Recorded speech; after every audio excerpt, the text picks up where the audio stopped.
You guys, they've done it. Pixar made a good movie. They've never done that before. Hoppers is really good. It's been a long time since a Pixar movie leaned this hard into being a comedy, but it really works. This movie is very funny. There are so many little line deliveries and little throwaway background gags that made me actually laugh out loud. I want to give you a brief plot overview, but I'm gonna try not to spoil anything because you should go see this movie. Very basically, we follow Mabel, a college-age rebel, a young revolutionary who for her whole life has been very concerned with animal well-being. This concern puts her at odds with Jerry, the mayor of Beaverton. Jerry is building a highway through this glade that used to be home to a lot of animals, and the highway project is going to displace a lot of those animals, so Mabel takes it upon herself to oppose the construction of this highway. It also has some emotional significance to her because this glade was a place where she and her grandma used to go to just kind of be quiet and be out in nature, so it has a personal meaning to her as well. And so in order to oppose the construction of this highway, she visits her college professor in her basement laboratory, as all college professors are known to have, and she finds out that her professor and her coworkers have developed technology that allows them to hop human consciousness into an animal body. They are using this to get closer to these animals so they can study them. Mabel decides to use it to infiltrate the animal world and sort of start an uprising against the humans to prevent the highway from being constructed. Shenanigans ensue. I don't want to spoil this movie because there are actually a surprising number of moments that legitimately shocked me. Some very interesting twists and turns. As opposed to the more recent Pixar movies, which I feel like have been kind of predictable, this one goes all over the place. The animation in this movie is beautiful. All the textures are so good. The water, all the fur and scales and animal skin, they get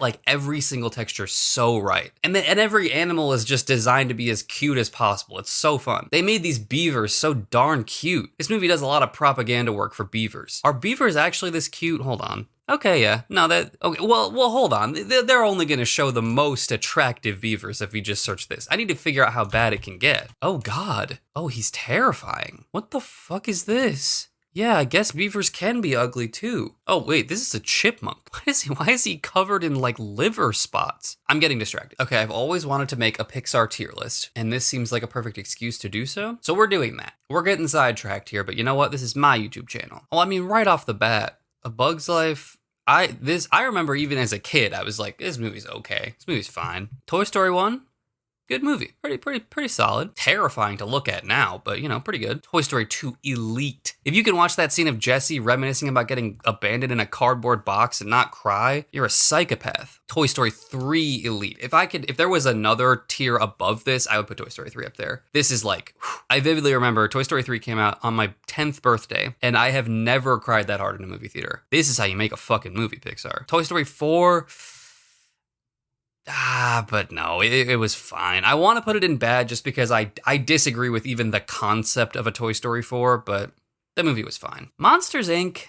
is a classic, but is it elite? I don't know. I'm going to put that here. I feel like this is a really good movie, but it didn't imprint on me the way that some of these other movies did. Monsters University, that's the most mid movie I've ever seen. Finding Nemo, yeah, kind of a classic. I'd put that one up here. Finding Dory, bad. I didn't like this movie. The Incredibles, classic, one of the best ones. Incredibles 2, good. I liked Incredibles 2. Cars, is this a hot take? Is putting Cars here, is that controversial? I feel like this movie is not super memorable. Cars 2, classic. No, I'm just kidding. Cars 3, I actually have not seen. I probably do need to watch this. I hear it's like a sports drama. He's got to train with his coach to win the big race. They really the genre shifts here are crazy. Cars 1, I don't even know how I would categorize it. It's basically a Hallmark movie. A big city boy moves out to the small town where he meets the small town girl and falls in love and stays forever. And then for Cars 2, they went to spy thriller. The pipeline of Hallmark movie to spy thriller, that's a rare technique. You don't see that one too often. And then they close it out with the sports drama. Yeah, I'm gonna have to watch that. Okay, this might be a controversial opinion.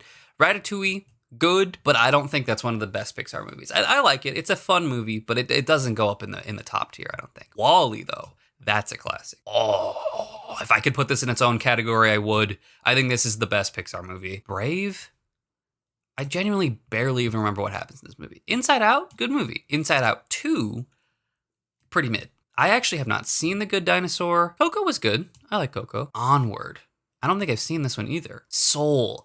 This one is hard to put in one category because it's like the premise is like as good as anything Pixar has ever done. Some of the animation in this movie is just like mind-blowingly good. I feel like this could have been an elite Pixar movie, but the story just like peters out at the end. It just gets really, it just does not stick the landing. I'm gonna say that that's mid.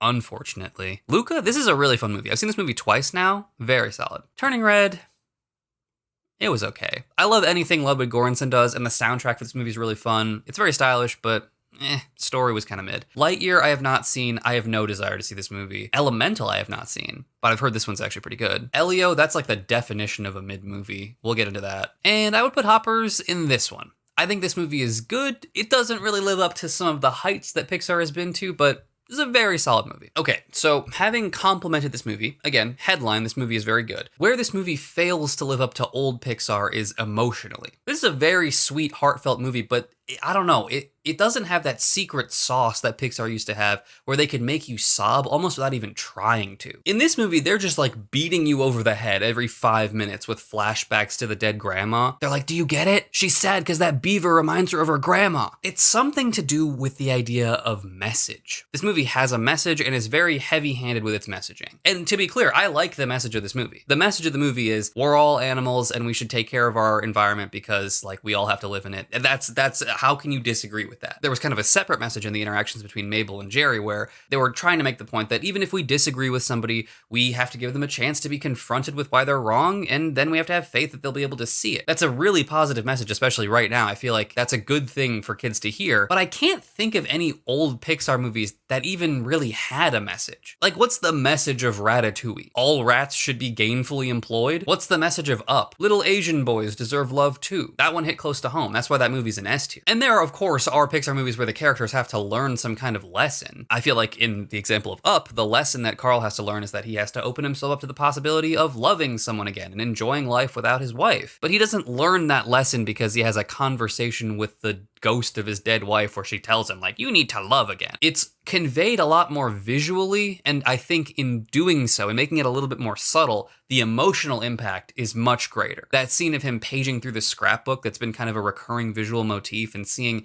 that she really cherished the life that they had together, but she was open to the idea that he had to keep on living and keep his life full of love. Like, that's fucking beautiful. And it's not conveyed in a conversation. It's conveyed in this sort of internal realization. And that has a very different feel to it. To use a different example, I feel like Toy Story 1, there is a message there, or like a lesson that the characters have to learn. The message is essentially, working together is better than being enemies. Well, no, the message of Toy Story is there are children who will torture and murder you. But the message of friendship isn't conveyed by a conversation between Woody and Buzz where they like realize the error of their ways. It's just kind of conveyed in this sequence of visuals and music, and that lets it feel more emotional. They have to work together to get back to Andy. Like, that's the thing that unites them. And that kind of conveys the lesson without being too heavy-handed. But I feel like a lot of the more recent Pixar movies feel it necessary to really like bash you over the head with what they're trying to say.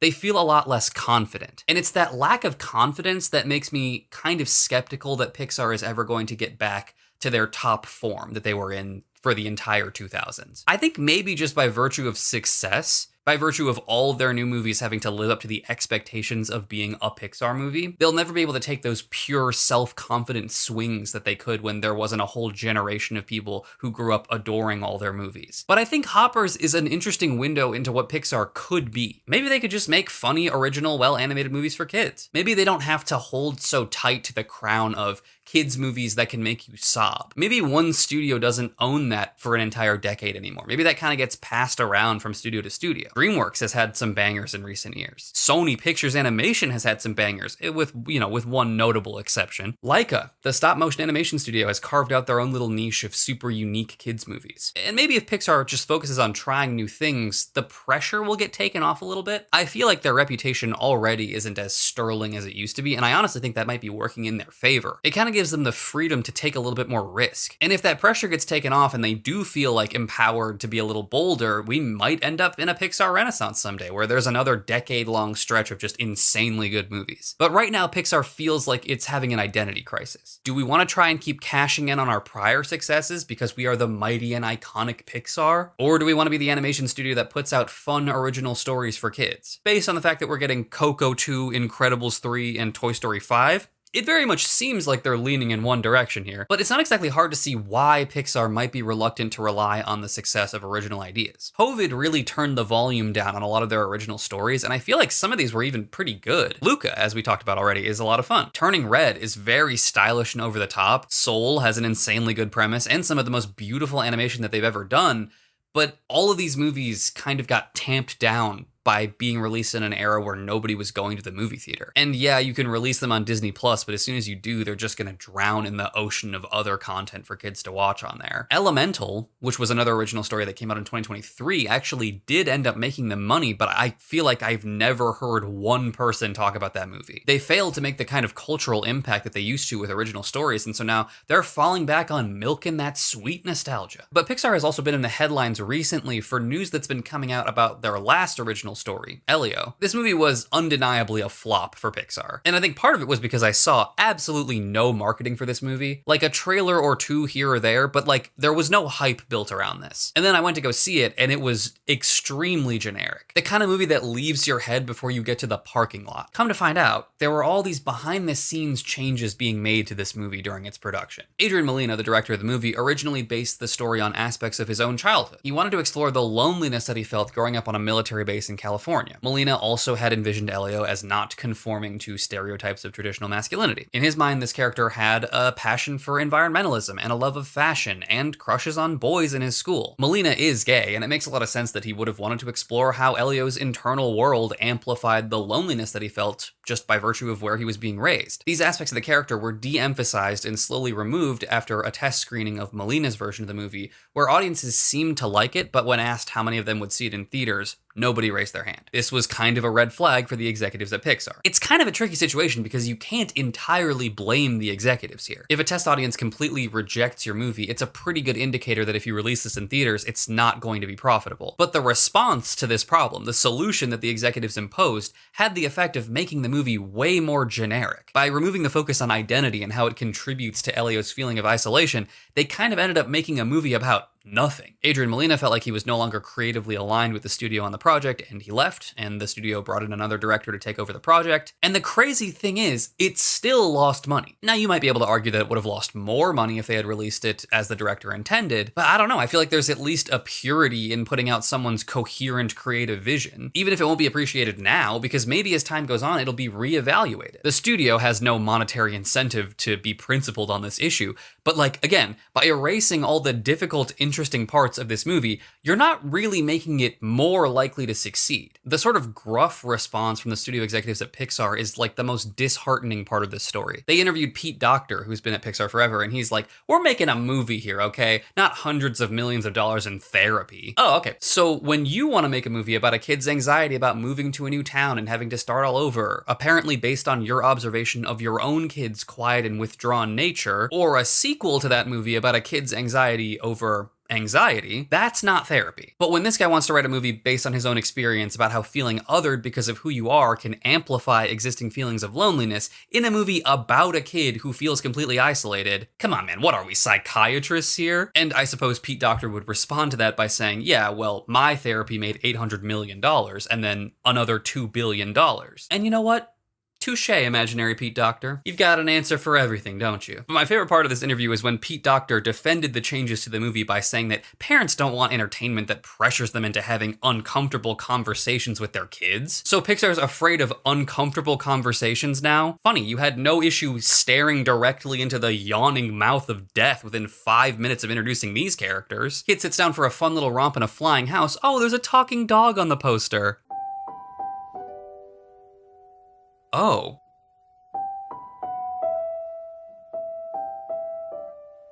So even if I find a best friend to love me, one of us is gonna have to watch the other one die. cool. You had no issue starting uncomfortable conversations about corporations destroying the planet. Thanks, Pixar. Because of your movie, I had to have an uncomfortable conversation with my kid. Well, good night, son. Dad? Yeah, kiddo? Is my boppet gonna kill me in my sleep? Why would you ask me that? This conversation has become so uncomfortable. In the 1995 Pixar film Toy Story, the toys come to life when nobody's looking. How did you know what year it came out? You're 4. And I've been bopping it and twisting it all day. No, son, it's just a movie. It can't hurt you. As long as you haven't been flicking it, too. Oh dear God. So yeah, maybe the prospect of relying on original stories for success is daunting for a company that is now so scared of making waves that they just iron out everything interesting along the way. But if sequel Pixar is the direction we're heading in, I cannot say that I'm super optimistic. Let me guess, the message of Toy Story 5 is phone bad. Kid use phone too much. Toys are for play, but tech is for everything. I bet that's going to be just as rewatchable as the original 3. I'm going to have to come back in 20 years and revisit that little nugget of wisdom. Anyways, what I was saying is that Hoppers is really fun and you should go watch it. If we want Pixar to take chances on original stories and not just keep shoving sequels down our throats, we must reward them when they do good. And they have done good here. This movie is funny and heartfelt and beautifully animated. Go see it in theaters. Bye.